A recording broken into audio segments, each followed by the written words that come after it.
श्री श्री राधा रमणो जयति भजनिताय गौर राधे श्याम जप हरे कृष्ण हरे राम। चरित सुधा श्री श्रीमद राधा रमण चरणदास देव बाबा जी महाशय बड़े बाबा का जीवन चरित्र। मूल बंगला संपादक प्रकाशक श्री रामदास बाबा जी।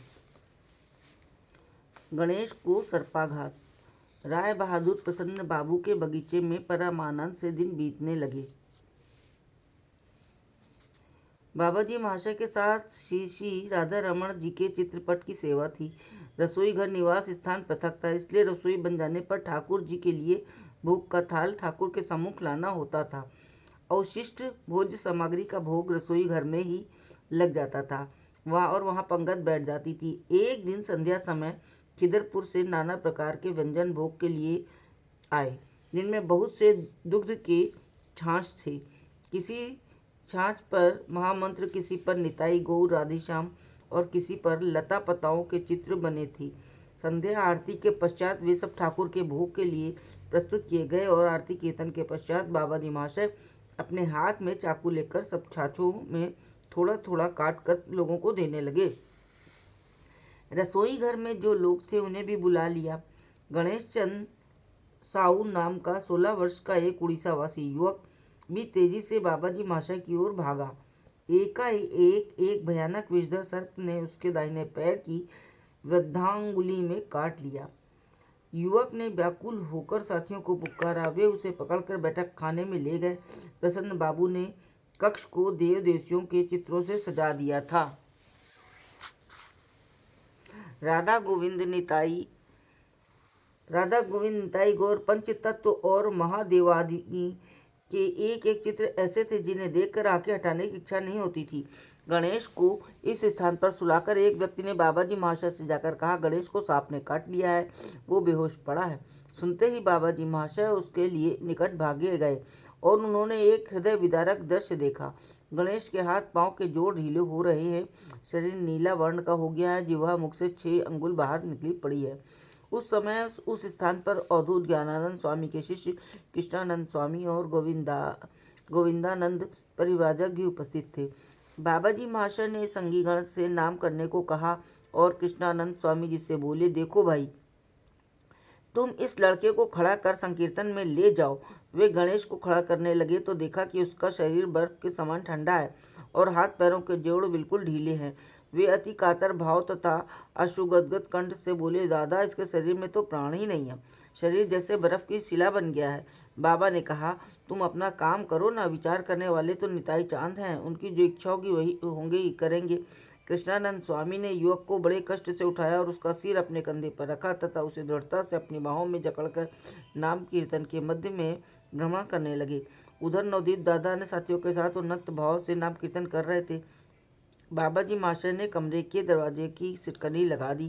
कीर्तन का रोल धीरे धीरे उच्चतर शिखर पर पहुंच गया। प्रसन्न बाबू अपने घर से ही कीर्तन की ध्वनि सुनकर तेजी से भागे आए, परंतु दरवाजा बंद देख बाहर खड़े रह गए। थोड़ी देर बाद बाबा उद्दंड नृत्य करने लगे। सभी विभोर और देह स्मृति सुने थे। स्वामी जी युवक को और अधिक देर तक संभाल न सके, इसलिए उन्होंने उसे भूमि पर लिटा दिया और स्वयं भी संकीर्तन में नृत्य करने लगे। कीर्तन मंडली इतनी द्रुत गति से परिभ्रमण कर रही थी कि किसी व्यक्ति विशेष को लक्ष्य करना कठिन था। लगभग 1 घंटे तक इसी प्रकार कीर्तन होता रहा। किसी को वायु स्मृति नहीं थी। एकाएक बाबा जी महाशय ने चौंक कर अपना बायां पैर गणेश के मस्तक पर जोर से मारा।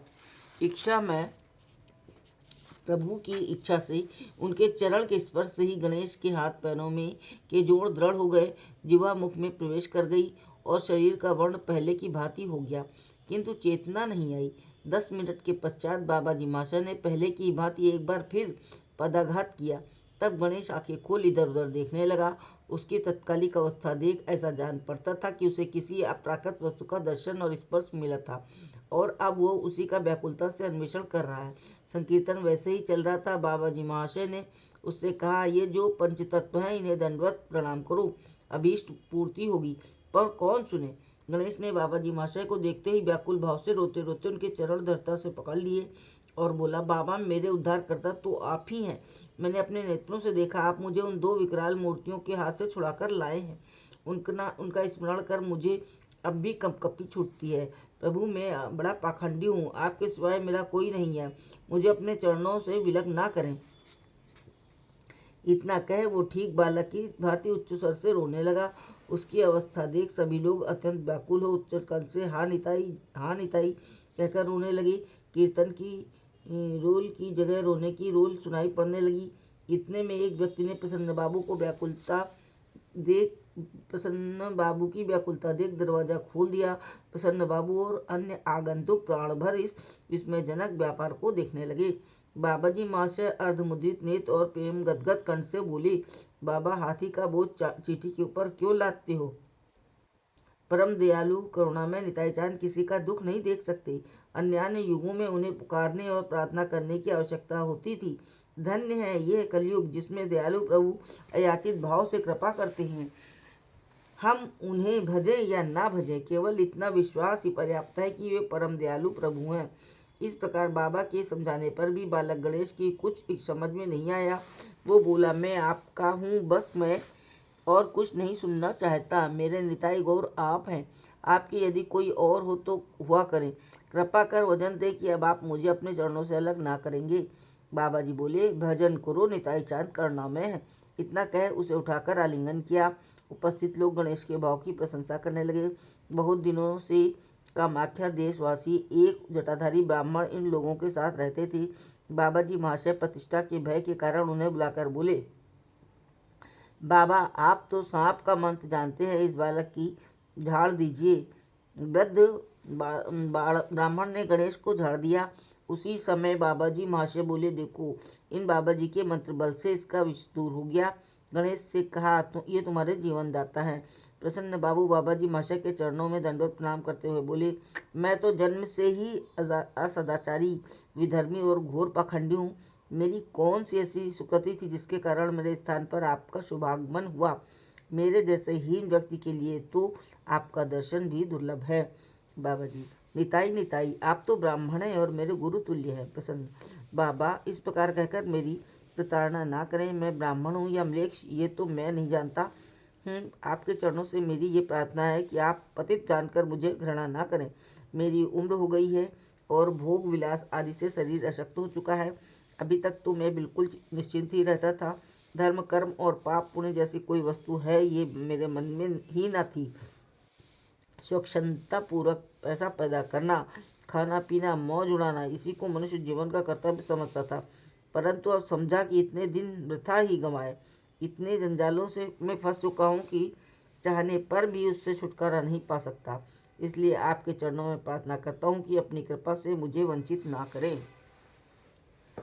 इस प्रकार कथोपकथन में बहुत समय व्यतीत हो गया। बाबा जी महाशय के आदेश से प्रसन्न बाबू घर चले गए। इधर रात अधिक हो जाने के कारण सब लोग महाप्रसाद ग्रहण कर सो गए। जय हो बड़े बाबा की जय। जय श्री राधे।